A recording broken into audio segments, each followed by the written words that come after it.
Welcome back, everyone. Today I want to talk about picking a topic that's right for you in a presentation. I want you to start thinking about how you can pick something that you will enjoy, but also that your audience will enjoy watching. We are going to have to sit through other classmates' presentations. So we have to make this engaging, meaningful, and interesting for us and those watching. Today's lesson, we're going to try to identify some effective topics for speeches and understand how to narrow that topic into a manageable size. I also want to talk a little bit about some possibilities for informative topics, and we'll understand some basic components of informative speaking. A lot of times my students tell me that they would love for me to just pick their topic because they can never come up with one, but I would much rather you guys pick a topic in our speech genre so that you can pick something that is meaningful and interesting for you. If you care and you're passionate about that topic, you're going to be able to make your audience passionate about it as well. So, let's first look at narrowing our topic. Let's say I want to do a speech on Korea. Well, why should we narrow this? First of all, if I just started researching Korea, I would probably find a lot about North Korea, a lot's going on there right now, but I also may find something about the food or the culture or its leaders. So that's going to be too broad. Remember those shoulder pads in the 80s? Some of you don't, but anyway, this is going to be far, far too broad of a topic. So let's start thinking about narrowing it. I can start by actually Googling Korea. Maybe from there something interesting pops up in my Google search. I had a student one semester actually do a speech on Korean K-pop. This is just as it sounds. These are groups from Korea that specialize in pop music, and this is actually making quite a movement now in the United States and other places beyond Korea. When I researched K-pop, I saw that this group right here kept coming up. So I may decide to actually do my speech on this particular group and how they've made it beyond just Korea. So I want you to start thinking about a topic in broad terms and then thinking about how you can narrow it so that you can have a good focused presentation. Now, when we speak to inform, we're going to want to convey knowledge and understanding of our topic. I want your informative speeches, however, to go beyond just a basic knowledge and understanding.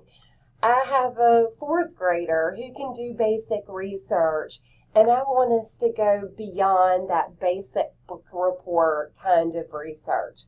I'm looking for fun topics that provide new information, new insights, or new ways of thinking about a topic.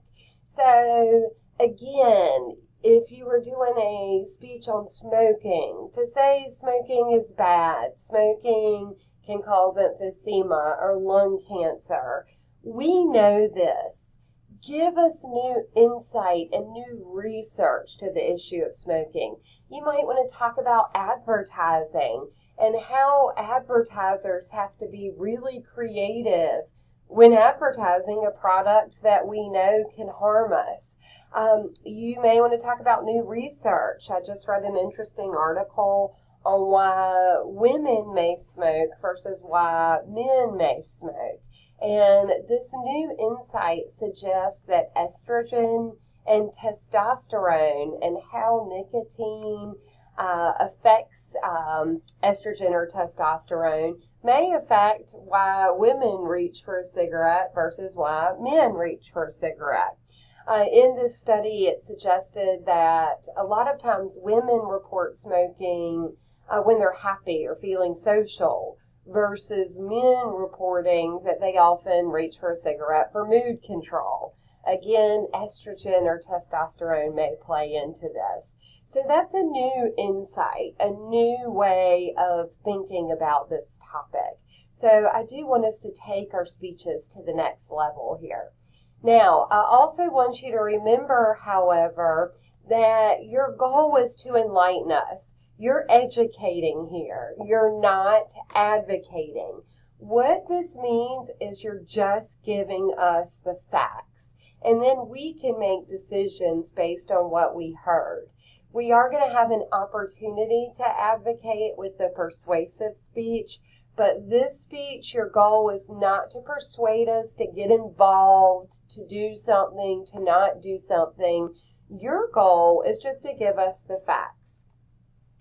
Some tips with informative speaking.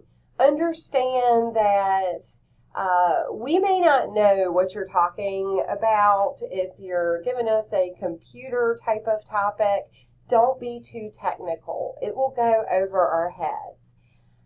Always pick subjects you enjoy, but remember to relate those topics to us. That's going to make your speech meaningful.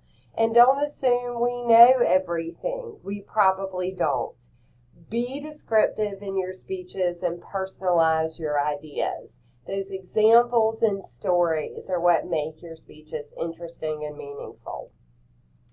You don't have to do that, so ignore this was something my students did in class, but do take the time to look at speech order in your in your textbook. Make sure you understand chronological order versus spatial order versus problem solution order. All right. So what I want you guys to think about here is picking a topic that's right for you. Bottom line, an informative speech does not have to be boring. If you're interested in gaming, talk about a game, Call of Duty, how it got started, how it came to be, where it is today. Informative speeches can be anything you want them to be. I would like for you to try to give us an international perspective on whatever topic you choose. For example, if you choose Harley Davidson and you want to give us a history on how these bikes came to be, talk about not only Harley Davidson's impact on the United States, but globally as well. Are these motorcycles as popular overseas as they are in the United States? Try to give us a global perspective. I will point you really quickly to, let me minimize here. Your informative speech requirements, again, are at the top of the page, and they're going to get a little more detailed. So know that I'm just getting you started. These are not due for a while, but I just want to get you thinking about that speech. I'll go over these informative speech requirements in a later video. Take care.